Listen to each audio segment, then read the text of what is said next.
At 6'3", Mitch Funk was a towering figure in Winnipeg's music scene.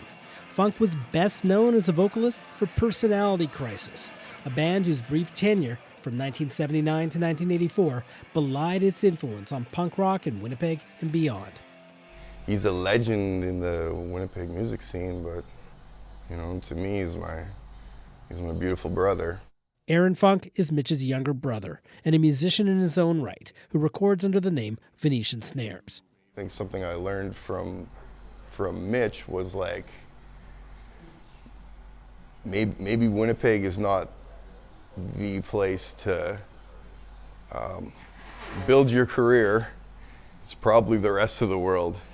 Personality Crisis received renown in punk rock circles at a time when punk was still a subculture. Jake Moore, who sang in fellow 1980s Winnipeg punk band Ruggedy Ann's, says Funk had a stage presence like no one else.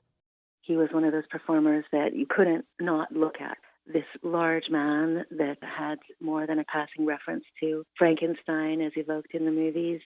Personality Crisis paved the way for a generation of independent Winnipeg musicians, including Jason Tate, best known as a drummer for the Weakerthans.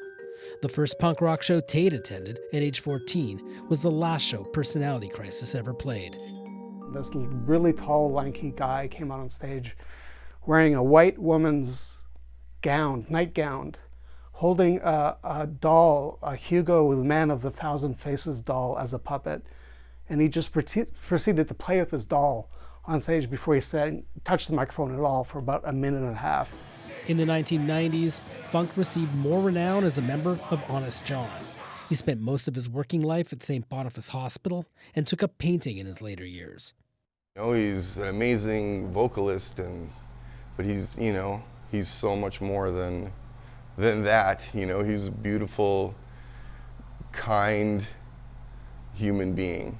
Mitch Funk was 65 years old. Bartley Kivas, CBC News, Winnipeg.